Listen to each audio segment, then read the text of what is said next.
second quarter action suddenly began to heat up. And for a brief time, Super Bowl III resembled a shootout. Tom Maddie cutting back. Maddie running beautifully now. Gets it into New York territory. And Tom Maddie picks up 30 yards on the play. But Baltimore failed to convert Tom Maddie's 30-yard gain as Lou Michaels missed his second field goal attempt of the game. Although the Jets' subsequent drive into Colts territory also failed to produce points, their ability to handle Baltimore's blitz began to worry the Colts.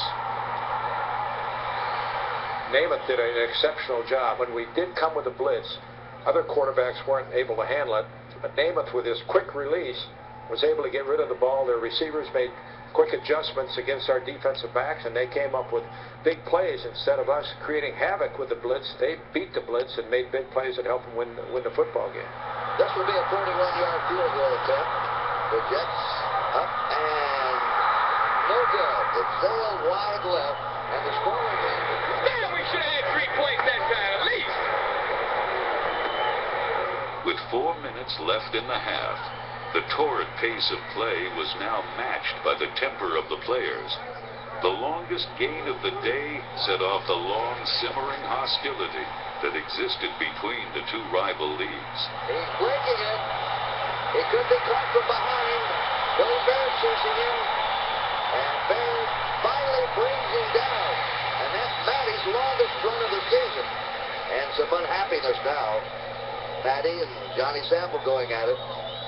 The 58-yard run, I'd fallen down and rolled over on my stomach, and he happened to be just following up and accidentally stepped on my crotch. And needless to say, that hurt a little bit. And absolutely intentional. He wanted to fight. He was really upset. I really wasn't that mad. He should have been happy he had a 50-yard run. To this day, I think he's still a little upset. I've been to a couple of fairs where he was in attendance, and he wasn't very pleasant. Well, I turn around and go after him, and the official is right there. And this came out later on. He came up to me. I was broadcasting for one of the games. He says, "Tom," he says, "do you know the Super Bowl?" He said, "You knocked out 4 of my teeth." And I said, "I did what?" He says, "Well, when you went after Sample," he says, "I jumped in between you, and your face mask caught me in the mouth, and you knocked out 4 of my teeth." Personally, I like Tommy. He's a competitor. He works very hard. He doesn't step back from anyone, and that type of football player I respect. But Sample and I don't even talk about the guy. Although they gained 58 yards on Maddie's run, the Colts appeared to lose their composure. In the end, Johnny Sample would have the final say on another frustrating Colt possession. Number 60, the other linebacker. 2nd and 9, Baltimore on the Jet 15. 3 minutes to go in the half. Namath watching through the sideline. Earl Morrow. Morrow looking. It's intercepted by Johnny Sample. That's the second New York interception. And he gets up and hands the ball floating over to Williams. And the thing that they did all the time, they would have the back circle out of the backfield on a circle pattern, and I knew he was coming in, and I just jumped the pattern. I jumped inside, and the ball was sure in the heck. The ball was right there, and I intercepted it. As far as throwing the football was concerned, I told all the defensive back, he's not going to throw the ball deep because he doesn't have that kind of arm. And even if he does try to throw it deep, it's going to be a hump in the ball. It won't be on a line, and you'll have a chance to react and go and catch the football. And that's the advantage we had on him. We knew what he could do and what he could not do. Baltimore continued to miss key opportunities to score. Following Sample's interception, they had forced the Jets to punt from their own end zone.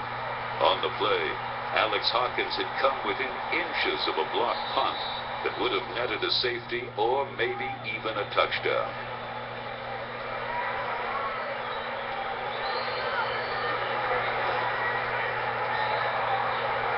Baltimore's all-out effort to block the punt gave their return man, Tim Brown, little opportunity for a run back.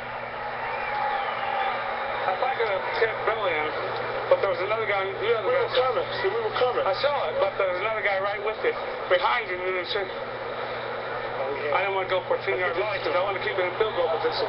We'll Although Baltimore was in field goal range, they wanted more. What happened next remains the most controversial play in Super Bowl III. The clock moving now, 25 seconds to go in the half.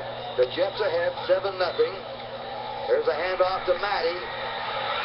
Matty back to Morrow on the flea flicker. Jimmy Orr's wide open in the end zone, but they throw down the middle. It's intercepted by Jim Hunter. They had a sure touchdown if they'd have got the ball to Jimmy Orr. Nobody within 15 yards of him. And the Jets come up with their third interception in the first half. Here it is. When I set the play in, I was hoping that we were able to get a score that would give us some momentum going into the second half of the ball game. And as the play unfolded, it worked beautifully. They handed off to Matty. Matty then lateral back to Earl Morrow. Earl Morrow standing there. I'm looking down the field. Jimmy Orr is wide open in the end zone with his hands up like this, waving, waiting for the ball. Sure as the devil. Here he is. He's standing back there by himself, waving his arm, Jimmy Orr. Jimmy Orr was 20 yards behind everybody. You look at the film, it makes you sick. Even now when I look at it, it makes me sick to see how wide open he was. I saw Jimmy Orr standing way down there. And I looked back and I said, oh my goodness, I didn't say oh my goodness, but I felt sick very quickly. And then I saw the ball released and I felt very good that the ball was not going in Orr's direction. This play just happened just before halftime. And the band was taking the field. They were in the end zone, down in the far end zone where the play was going into. I threw the ball a little high to Earl. He had to adjust on the ball to get it. And then when he looked downfield, Jimmy Orr is standing in the end zone going like this. Our band had blue and white uniforms on too. Earl never saw Jimmy in the end zone.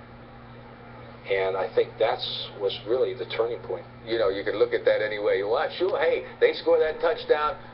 They go in with the momentum. We come out the second half. We don't have a chance. Baltimore ends up scoring 5 times, and we get minus yardage. Is that what you want to hear?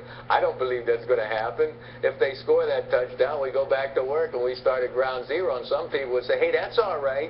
Who would have ever expected an AFL team to be tied at halftime? Well, you never know about sports. The New York Jets, look at Morrill. He's disgusted.